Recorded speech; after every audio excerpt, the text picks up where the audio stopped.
Everyone, I'm delighted to be here with you virtually today. And I'm really excited to be sharing some digital trends with you today, and particularly why we're talking about trend acceleration, how much things have really shifted and changed. And I think the pandemic, or 2020 rather, has been a very pinnacle year, especially in the technology space. So for the closing presentation of the day, I'm sure it's been such an inspiring day, I will take everyone into the metaverse and be summarizing in the next 20 minutes or so key digital trends that are influencing and shaping the future of our behaviors, of our culture, and of our businesses as well, whilst painting a picture of what the metaverse is. So no surprises here, but the pandemic has really shifted a lot of things for futurists and analysts, and trend adoption feels like it's happening faster than ever before. So it's really keeping us, trend forecaster, on our toes.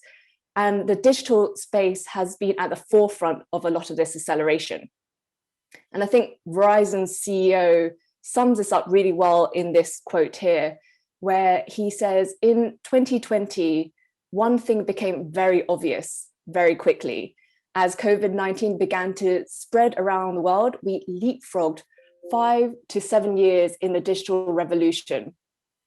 So in other words, digital trends that were forecast to happen in the next 5 to 7 years is happening right now. And consumers across generations, from Gen Z to baby boomers, are readily embracing digital like their lives and livelihoods depend on it. And in many instances, it's been a savior.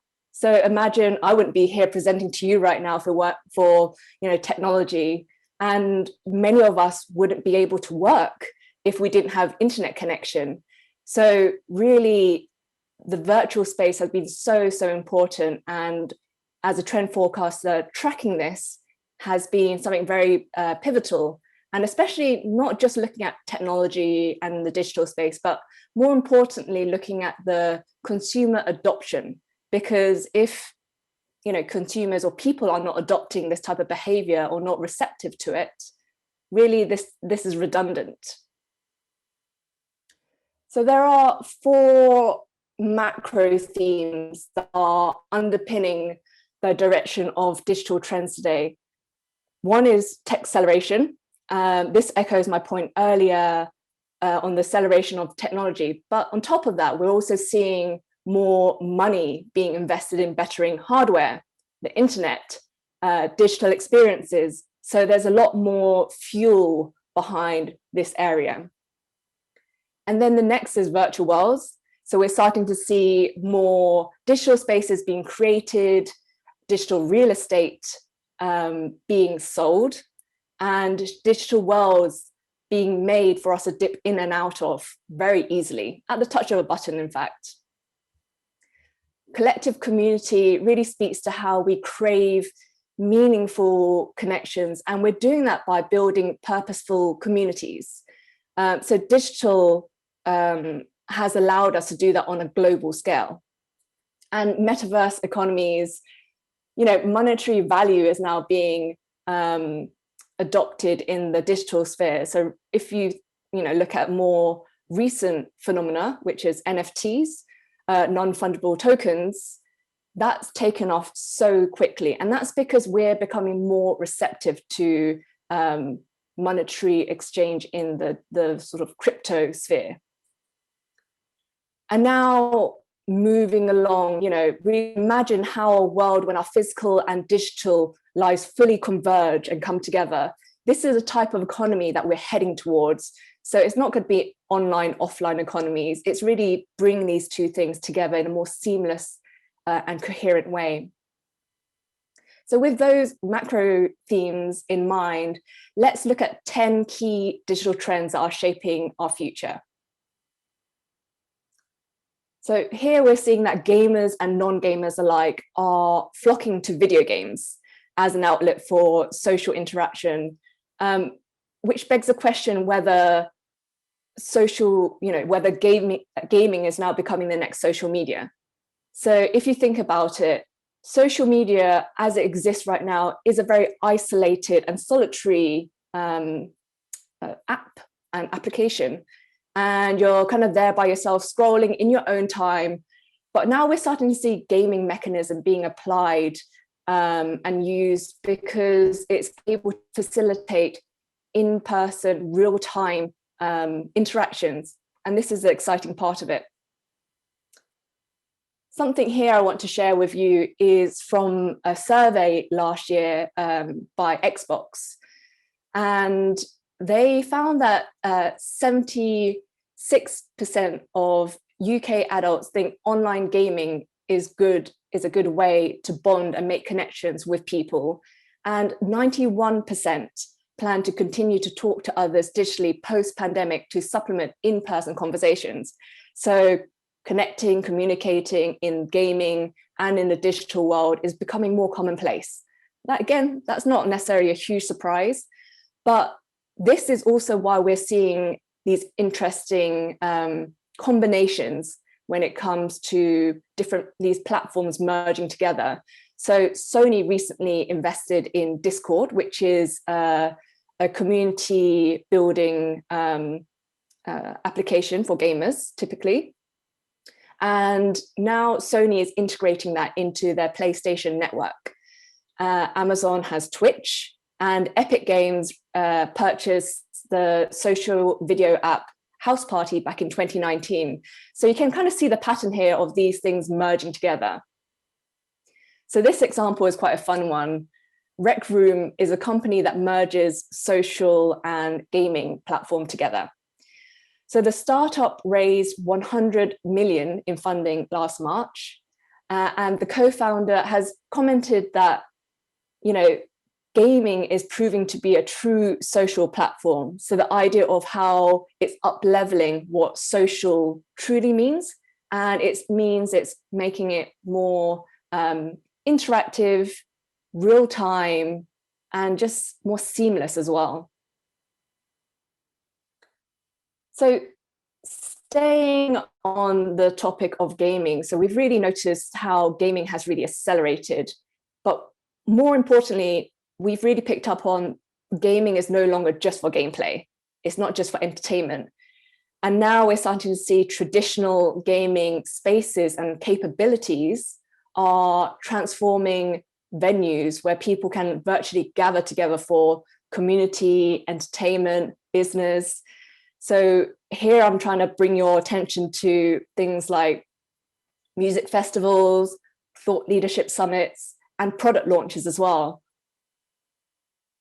Here is a picture of a company called Exola, and it's their new immersive virtual platform called Unconventional, which basically creates events with 3D avatars. And it's held inside these virtual worlds where you can roam around, explore, meet new people. And again, as you can see here, you can really push the imagination of what these virtual worlds can look like. But it's not just for these big cultural events. It can be made for something a bit more intimate as well. So the Reebok founder, Joe Foster, he launched his memoir via virtual meet and greet. And the premise of it is to allow for more interactive and intimate setup. So what we're seeing here is that gaming is set to merge as the next dominant technology platform as it launches us into this metaverse that we're going to learn more about as I unfold the continued trends. So amongst all of these different things that are happening, workspaces are also tapping into gaming mechanics to create digital environments that foster collaboration and creativity. Because I think one thing that a lot of people felt with working from home is that you were isolated, you were by yourself. It was harder to work collaboratively. It was harder to be creative. And now a lot of companies are introducing work from anywhere. And so they're creating these connected work fronts where they're able to allow people to be in the same virtual space and almost replicate these in-person experiences. So pictured here is Gather, which is essentially a gamified version of Zoom. And what's great about this setup is you can be more spontaneous with things that are happening. So, if you wanted to brainstorm quickly an idea with someone, the idea is you can go up to their space. Or if you want to sort of, you're feeling a bit annoyed at work and you want a water cooler moment with a colleague of yours, you can do that as well. So these in-person interactions that we were once exposed to so openly and easily is now being replicated for the virtual space. And a lot of tech companies are quick to adopt this kind of virtual, workspace. Dropbox are aiming to, really dramatically rethink its structure. So it's creating a virtual first company. And it's the idea that they want to create global campuses in their Dropbox studios, which are spaces for collaboration and community building, not just for solo work. WeTransfer, they are opening up to more virtual offices as well. So since May last year, they created virtual headquarters where employees can create avatars to roam around and attend meetings, but also to attend happy hour as well. So I kind of like the premise of also, meeting people and having the sort of more social aspect of it after hours. So it's not just all about work. And another element of it that's really interesting is it's creating a more decentralized workplace, one that's more accessible, more inclusive. And I think this is generally a pattern that we're noticing in the digital sphere. Now, a lot of industries and sectors have transformed because of the pandemic, and retail is no different. If anything, the retail space has, really accelerated and changed because it's had to radically adopt technology in a way that it needs to be more innovative to heighten people's experiences and keep them wanting to be engaged as well. So digital shopping experiences is becoming more and more sophisticated, and the simple, web browser, when you log on to a brand's web page, it's turning more and more like a physical retail store. So as you can see here, pictured is Tumi's virtual store. And we're noticing, across different retail sectors, they're adopting this as well. So Charlotte Tilbury's online store is starting to look like this. And it's the idea that people can go into this space, they can browse around, they can use virtual rooms. And there's also an avatar of Tilbury as well, kind of there alongside all the different products. And you also have AR powered makeup try-ons. So again, making these spaces more interactive, more experiential, more, connectable as well. Burberry, they collaborated with the magazine Elle in Japan, and they developed a virtual store modeled after the Burberry Ginza Tokyo store. So they replicated their Tokyo store for the online experience. And, similarly, it engages with a lot of interesting navigations. The exploration is far more immersive as well. And then a last example that I'm going to have here in the retail space, because I can go on and on about it. There's so many. But more recently, Gucci celebrated its 100th anniversary with an interactive virtual garden experience on a gaming platform, Roblox. So each visitor is able to assume their own digital avatar, and they're able to navigate all these different virtual rooms that are, again, a replica of the Gucci garden that exists in real life. And in this digital space, what's unique here is that you are able to purchase limited edition virtual items from Gucci. So as you can see, the virtual store experience is becoming more and more sophisticated and more immersive as well. So on that same note as what I mentioned, where in the Gucci virtual garden store, you're able to purchase virtual products, we're starting to see a huge uptick in digital possessions. And I think we've all seen in the headlines how NFTs has really, set a new benchmark for the way the art world, the music industry, and this will continue to expand, but how digital possessions are now becoming more and more commonplace. And it really puts us into context of what is ownership, what belongs to me. And now more and more digital products are taking off. So Virtual House, the fabricant, they produce one-off designs that only exist in the digital world. And they recently collaborated with Puma on this fashion collection that you see here. And, so we've currently only been thinking about this on screen, but when it comes to off screen, what does this mean? So we're starting to see augmented reality becoming a bigger thing. And, again, augmented reality is able to give you access to virtual products that can be on you, around your home, around your surroundings.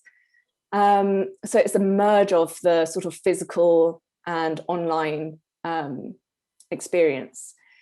Pictured here, these are a pair of Gucci sneakers, and they can be digitally worn via AR or VR, and they are only $17.99 for a pair of Gucci sneakers. The CEO of Warner has said that they think that in 5 or maybe 10 years' time, a big chunk of fashion brands' revenue will be coming from digital products. And that's a really interesting insight to think about as we kind of shift our spending power to, the virtual realm. And it makes me, as a trend forecaster, think back to trends that we were identifying a few years back, where people were spending less on material possessions, and instead they were spending more on experiences. And now as we move forward, people still want to be spending their money on things for themselves, but perhaps they don't need it to be tangible, physical things. And so this digital possession phenomena is going to become something that will really take off in the next few years. Another thing that I want to highlight when it comes to the digital space is that a lot of our in-person habits are now being extended to our digital lives, and certain behaviors and values that we have in real life is becoming reflected virtually. So, for example, in real life, we would be more conscious about recycling, sustainability, and now we're starting to see that trend trickling in the virtual realm. So H&M collaborated recently with Nintendo's Animal Crossing game, and they joined forces to encourage recycling and reuse of their clothing range for both online and offline. So the idea of keeping that momentum of sustainability that they're doing in person, but also remembering to do that and keep that habit online as well. And they collaborated with Gen Z actress Maisie Williams. So for those who follow Game of Thrones, you will recognize her from that. And she fronts H&M's global sustainability initiative. Now, I'm sure as you're hearing me talk about all these digital things that are happening, there's a sense of digital overload. It's so much, and sometimes you just want to disconnect, or perhaps it's not so much about disconnecting, but more about managing your digital habits or your digital intake. Because we're starting to see a trend in, or at least conversations happening around, the sense of digital prescription. So a company called ABZ Labs, they're helping to unpack the nutritional value of our digital intake by creating this digital nutrition chart, as you can see.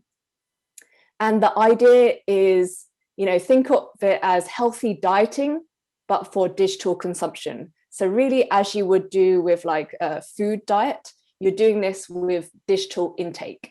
And I think this is such an interesting, method for us as we're going to become more integrated with technology.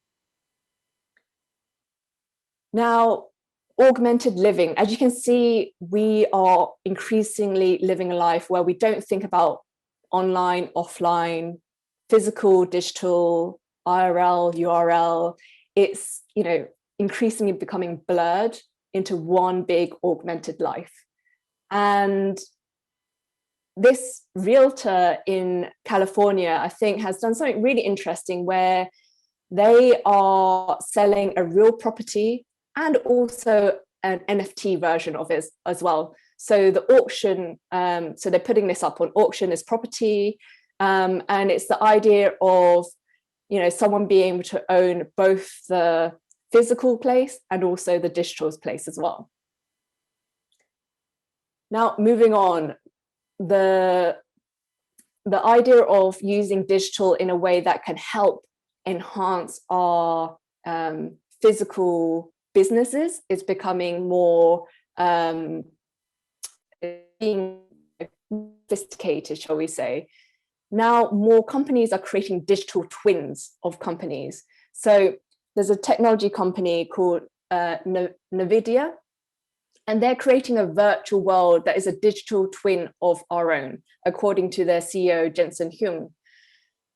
And he believes that every city, every building, every factory will one day have a digital replica that will simulate and track the physical version of it. And they've currently partnered with BMW to replicate or create a digital twin of the car company's factory in Germany. And they're able to play out certain workflow, logistical scenarios before actually implementing these changes to the physical factory. So again, thinking of logistics, thinking of how you're working, thinking of new hires, perhaps, you don't need to be so hasty in actioning these, physically until you've tried it out virtually. And I think this is really going to take off in the next few years. And not only are we seeing these in smaller scales, but we will see that it become a bigger thing on a grander scale. So really thinking about the future of cities and urban planning. Now, moving on to my last trend, interconnected worlds, where, as I've been harping on about, our physical and digital lives are, converging, and technology is making that happen.